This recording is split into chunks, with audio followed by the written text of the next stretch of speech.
o quanto aprender a lidar com as próprias emoções modificou e impactou as vidas delas, impactou todos os relacionamentos.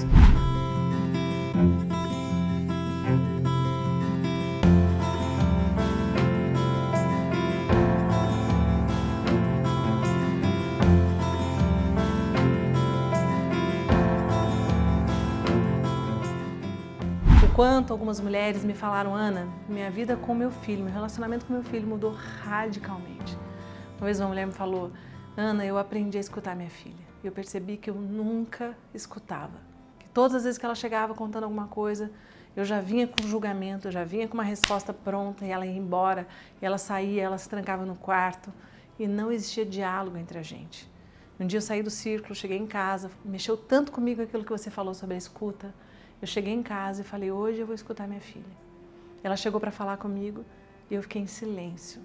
Não fiz julgamento, não fiz comentário, não fiz crítica, não falei nada. E ela conversou comigo por mais de meia hora. Naquele momento eu entendi que eu tinha mudado. Essa e muitas histórias têm a ver com o fato de que quando alguém aprende a lidar com suas próprias emoções, seus relacionamentos mudam. No casamento, com seus filhos, no trabalho, na relação consigo mesma. E os impactos são tão grandes que a gente não consegue nem dimensionar.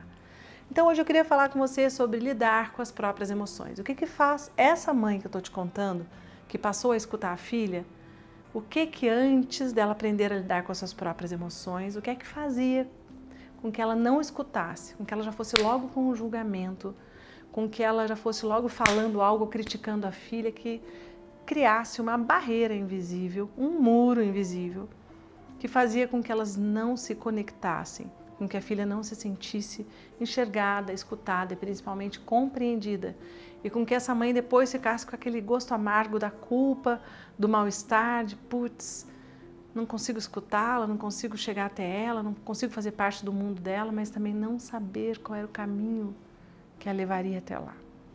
O que faz com que dois irmãos ou dois primos, ou um cunhado e uma cunhada, ou vice-versa, numa noite de Natal, num dia de aniversário, num almoço de família, num momento lindo que era para ser especial, emocionante, que era para ser de troca de afeto, briguem, se descontrolem, ou um deles se descontrole, quebre o pau, saia marchando, saia batendo porta, ou saia chorando, e a partir dali haja um grande rompimento numa família.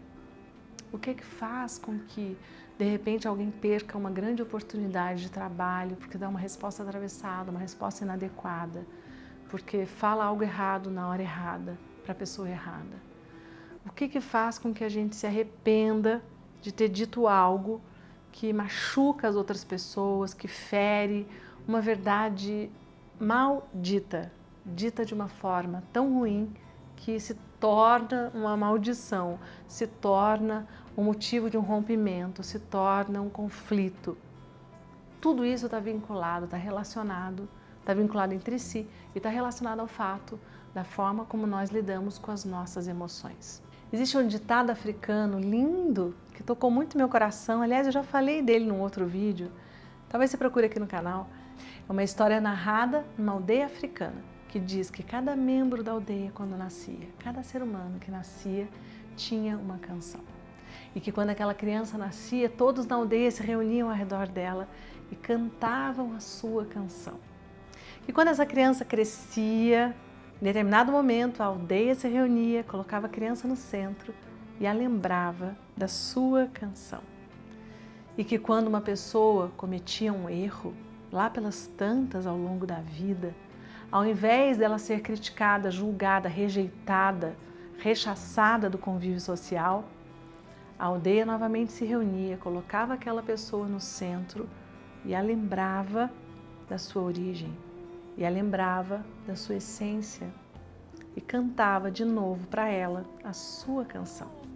Eles acreditavam que quando nós cometemos erros na vida, quando nós nos desviamos daquilo que é o nosso caráter, os nossos valores, os nossos propósitos, na verdade, nós estamos, por algum motivo, esquecidos de quem somos.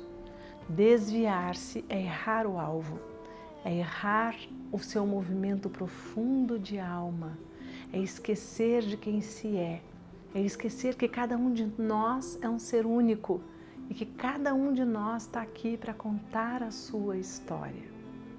Então, se ao invés de ser julgada, rejeitada, banida, uma pessoa for acolhida e a aldeia, toda a comunidade ao seu redor, puder cantar a sua história, essa pessoa terá força para retomar o seu centro, para retomar a sua jornada em direção ao seu propósito de vida.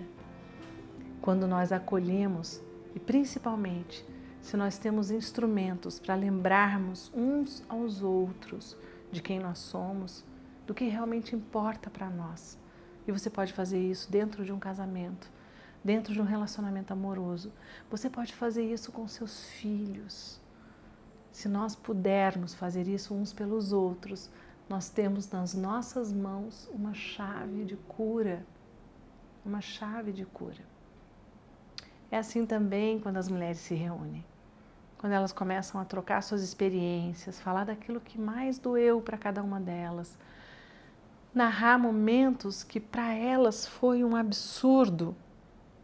Eu gosto de lembrá-las que na nossa trajetória aqui nesse mundo, aqui nessa vida, tem momentos em que o absurdo atravessa o nosso caminho. E o absurdo pode ser a morte de um filho. O absurdo pode ser uma traição que eu nunca imaginei. O absurdo pode ser uma doença. O absurdo pode ser uma tragédia. Pode ser perder tudo. O absurdo pode ser me separar, me desvincular, ficar afastada de pessoas que eu amo muito. Agora, além do absurdo e tantas outras situações, a violência pode ser o absurdo, a violência. E tantas outras situações, existe também a graça divina que também atravessa o nosso caminho. Momentos em que a gente recebe mais do que a gente acreditava que merecia. Momentos em que uma solução muito melhor do que aquilo que você pediu ou desejava aconteceu. Momentos em que alguma coisa aconteceu e o seu caminho fluiu e as portas se abriram e algo deu muito mais certo do que você imaginava. Momentos em que um amigo foi como um anjo que esteve ao seu lado. Momentos que alguém te escutou. Momentos de alguém que te apoiou. Momentos em que alguém te orientou, te mostrou um caminho. Momentos em que alguém foi muito bondoso ou bondosa com você. Momentos em que a vida cuidou de você. Então eu quero te contar um dos meus momentos. Eu teria muitos para te contar. Quero te contar um dos momentos em que eu vi a graça divina presente na minha vida. Quando eu estava grávida da minha filha, da Ananda, e eu entrei em trabalho de parto, eu morava em Lorena, no interior de São Paulo, e eu queria muito poder vivenciar um parto humanizado, um parto diferenciado, um parto natural, queria um parto na água, com a banheira, se todas as condições me permitissem, se isso fosse possível. E para ter um parto assim, eu precisava sair de Lorena e ir até Jacareí, que é quase 1h30 de Lorena, pela rodovia Presidente Dutra, atravessar esse caminho para poder, porque era um hospital que naquela época permitia um parto desses, dentro do hospital. E quando o meu trabalho de parto já estava um pouco adiantado, no ponto de ir para o hospital, tendo 3 contrações mais ou menos a cada 10 minutos, eu falei para o meu ex-marido, meu marido na época, pai dos meus filhos, dos nossos filhos, falei, agora está na hora, vamos, peguei as coisas, coloquei no carro, aquela coisa toda, peguei meu floral, que eu tomo floral, sou terapeuta floral, e falei para ele, fica tranquilo, você pode dirigir, que eu estou bem, e eu vou tomando floral, e vou me cuidando, e vou ficar tranquila, e a gente vai chegar bem. E na hora que eu saí de casa para ir para o parto da Ananda, naquele exato momento, como era um parto normal, eu não sabia se ia evoluir, se não ia, em quanto tempo evoluiria, eu estava preparada, todas as coisas da Ananda estavam lavadas, cheirosas, a mala estava pronta, já fazia uma semana, mas a minha casa não estava abastecida. Na hora que eu saí, eu pensei, eu vou voltar e não vai ter coisa para a gente comer. Eu precisava ir no supermercado hoje, precisava fazer compras, coisa de mulher, né? Foi um pensamento que passou na minha cabeça. O outro pensamento foi, ai, a minha mãe não tá aqui. Eu chorei de saudade da minha mãe. E fui para o hospital e tive a Nanda com a graça divina, a primeira grande graça. Tive a Nanda numa banheira, num parto rápido, super tranquilo, com várias mulheres ao meu redor. Eu falo que, assim como eu pude facilitar muitos círculos de mulheres, eu também tive um círculo de mulheres ali ao meu redor. Tinha uma doula, 2 enfermeiras obstétricas e o pai da Nanda. E foi um parto muito lindo. Então essa foi a primeira graça. E aí quando eu voltei, 2 dias depois, eu acho que 2 dias depois, ou um dia depois, acho que um dia depois, quando eu voltei com a Nanda para casa, a minha vizinha, a Nena, minha vizinha querida, tinha entrado na minha casa, tinha ido lá na véspera, tinha chamado a moça que trabalhava para mim, tinha limpado a casa, tinha colocado tudo que eu tinha lavado da Nanda, do bercinho e tal, tinha colocado tudo para tomar sol, colocou tudo no lugar. O quarto da Nanda estava todo prontinho, preparado. Ela tinha pedido para a moça fazer supermercado, fazer almoço e a comida estava quentinha e pronta na mesa. Acho que não tinha nada naquele momento que pudesse me acolher, como se a vida dissesse para mim, eu cuido de você. Eu cuido de você através das pessoas. Eu cuido de você através dos vínculos, através das amizades, através dos relacionamentos. Aquele momento para mim foi de tão profunda gratidão. Chegar com a minha filha cansada depois do parto, chegar à minha casa, está toda arrumadinha, a comida está pronta, e ainda receber depois uma outra vizinha, amiga da minha mãe, uma sopinha à noite, ser cuidada por essas mulheres. Minha mãe não estava lá, mas outras mulheres estavam lá e cuidaram de mim.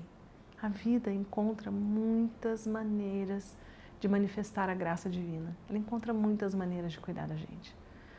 Mas também para isso é preciso que a gente esteja aberta para receber essa graça divina. Então eu quero te lembrar, quando a gente está atravessando o absurdo, quando a gente está atravessando a dor, é muito difícil a gente se lembrar desses momentos tão luminosos, tão amorosos e afetivos da vida. E a gente teria muitos outros para contar.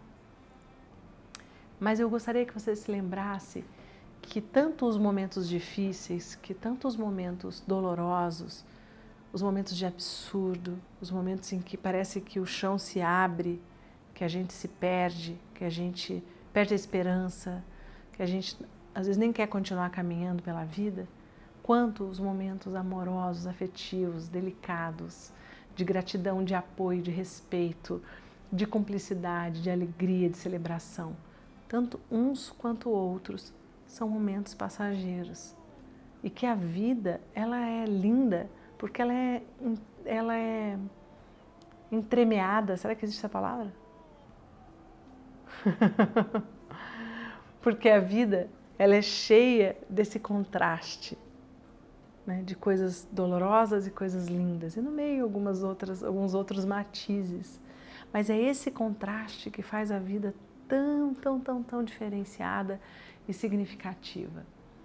E quando eu vejo as mulheres olhando para elas, quando eu vejo as mulheres aprendendo a lidar com suas emoções, eu vejo que elas passam a se lembrar da canção delas. Elas passam a se lembrar de quem elas são. Elas passam a se lembrar da essência delas e de para onde é que elas querem ir. Para onde é que elas querem apontar a vida delas. Qual o propósito, qual o sentido disso tudo. Então, estar entre mulheres tem sido para mim um dos aprendizados mais bonitos, mais profundos. Eu falo que se eu não tivesse essas conversas de verdade na vida, eu não sei como é que a minha vida seria. E esse caminho de volta para casa é um caminho que vai nos ensinando a lidar com os momentos de dor, de frustração, para que a gente não coloque tudo a perder, ou pelo menos não coloque a perder coisas que são muito importantes para a gente. E para que a gente possa, um passo de cada vez, ir fazendo algumas importantes e significativas mudanças na direção de quem a gente é. Então dá um like aqui, compartilha esse vídeo com alguém que você acha que também vai se beneficiar de escutar essa nossa conversa. Eu espero por você no próximo vídeo.